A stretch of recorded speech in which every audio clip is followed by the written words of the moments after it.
Chris Jans joins us now to talk about the game. And when you're looking at one like this, you told me Mizzou's a really physical team. We saw that in the way they drove inside today, played in the interior, rebounded, all those things. What's the difference when you get in a game like this? Yeah, they were what we thought they were going to be. We handled it okay, but they came out of the gates and were just knocking threes down and kind of put us on our heels. Certainly wasn't what we had planned for. But I kept trying to encourage our guys that, that's not going to be the whole game. Like, we'll weather the storm. We'll be able to have chances to, get back in the game. I mean, what was it? 7 at halftime, and yep. Like I told them, we didn't play great. We didn't play awful. We just didn't play great. In the road against a really good team, and like always, you come out of a gate at the halftime, and you want to get off to a great start because the tone is set, and we didn't. We just didn't. The lead ballooned, and then it got to 16 with 14 left, and we fought back. We're not into the good old college try and all that good stuff, but they did stay together and did a good enough job to manipulate the game to give ourselves a chance. We had a couple chances there with the free throws and a couple of shots to make the game very interesting.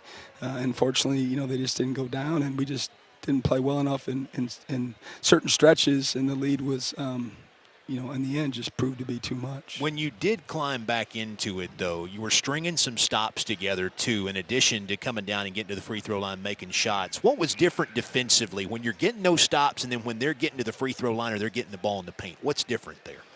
Well, we were switching up our defenses depending on who was in the game. They're a team that subs frequently, and so the matchups change. And we knew that would be the case, and we had our minds made up that we were going to switch up our defenses according to who was in the game, and they'd have lineups where you couldn't play zone, or we played some triangle and two, more possessions than that than we played all year long, maybe ever since I've been here, and it was good. It was really good. It was one of the reasons why we got back in the game. Unfortunately, they got a couple offensive rebounds against it, and that's always your concern when you play any sort of zone or junk defense, that you're not accountable for a guy to check out. But offensively, we were really frustrated early in the game because we ran so well against LSU, and it's like they were hesitant taking the ball out of bounds. Like, they were worried about getting a press offense, and that's not what we had talked about, nor that we had game planned for, because that's not what they did. And kept encouraging them that we got to score early. We got to get the ball in the net, get down the court, look for paint touches early and open catch and shoot threes, which we did a really good job of in our last game. And when we're best, we're doing some of that. It's not the whole game. We're not playing at a breakneck speed, but we're trying to take advantage of, advantage situations. And I thought that was the difference. We started doing that. Our pace on offense started to pick up, and then the changing defenses, in the end gave us a shot there, with a couple minutes left to, make it interesting. But we just didn't get it done. Turnovers were a big stat today. They got 21 points off the State's 14 turnovers. What was it defensively they were doing that gave you so much trouble hanging on to the ball today? They're very big and physical, from the 1 to the 5. They're big. I mean, they got 3s, 6'8", 6'10", that aren't slender. They're guards, Robinson and number 5. Barrett, T.O., yeah.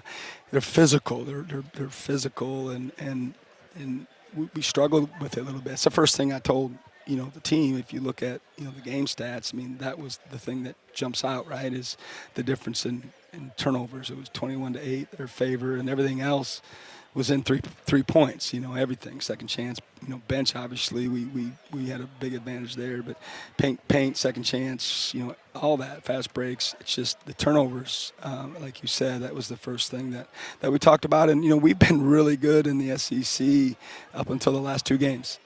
We only had 6 turnovers at halftime or 10 minutes left against LSU, and we had 10 in the last 10. So we really talked about it a lot on Friday, and then we talked about it, pregame today of, being tough and valuing the ball and making good decisions. And, you got to give Missouri credit for getting after us. And, they, it wasn't a press. That wasn't what hurt us. We had a couple – they run this 1-3-1 blob defense that you don't see that often, and with the length that they have, it caused us a couple turnovers in the first half, which wasn't what we were trying to do. There was a time when they were building their lead that it felt like a lot of what they were doing was going through Mark Mitchell, and you talked to me about how he's one of these bully driver kind of guys. He got to the free throw line for 12 of their 33 today. What makes him so tough to keep out of the paint? Is he just a tough matchup? He's just relentless.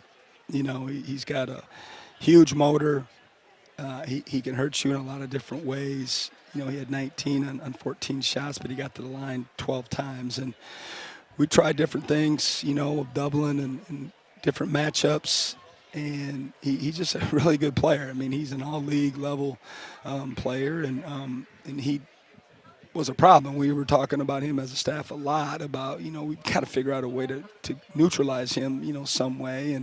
And we just struggled doing it. I mean, they got to the line way more than us and shot a better percentage than us, and it's hard to win on the road when you do that. Jaden was aggressive to score early today and really helped you out when you didn't have a lot of balance offensively in the first half. But him coming off the bench, it looks like that's helped his offensive game somehow. What do you think's different for him these last few games where his shooting percentages are getting better? Yeah, I don't know. I mean, he was aggressive, both in driving the ball and looking for his three. And last game it was a little bit different. We had a bunch of guys more balanced, and this game, it was Hub and Epps with taking the lion's share of shots, and they 7 for 20, 9 for 20, but they're being guarded, by big dudes, and they're circled down the scouting report, and they know that, and we know that, and we're trying to figure out different ways to get other guys shots in their wheelhouse, within their skill set, and I don't know about the starting part, and if that helps him or hurts him. He's been great. We're just trying to find a certain mix with who starts and who comes off the bench and who's playing with each other to give ourselves the best chance. Okay, so you've got this bye coming up next week. You won't have a game in the middle of the week, but I know that it gives you a chance to kind of dig deep a little bit here, look internally, keep working on those things you're talking about. So what do you hope to get out of these next 6-7 days before you guys play again on Saturday? You know how I feel about that hope word when it comes to Sorry to about basketball. that. What's your objective for the next 6 or 7 days? How's that? Well, our objective going into the game was to win and have 2 road wins in a row and have a week off. That's what we talked about, is what a awesome feeling that was going to be for us to just feel better and going into the second half of the SEC schedule, and obviously we're 1 game at a time, but I know what's next, and the quality of teams we're going to play are going to be really good. They are every night, but we got a stretch here coming up, and we were hoping to just be real confident and feel good and let it run through our program, and obviously that's not the case. So we've got to figure out a way to stay confident and stay together and tweak this, tweak that, get everyone as healthy as they've been in a long time, knock on wood, and we'll mix in different types of practices this week to prepare for the second half of the season. You asked me about Coach Williams before you sat down, obviously under the weather today. I know he would have liked to have been here asking you questions, hopefully under different circumstances, but I know, like you were looking forward to seeing him again real soon. I am. Well, if he's listening, hopefully he knows that we're thinking about him, and I appreciate you asking me about him. Coach, thank you for the time. Appreciate it. Hail State.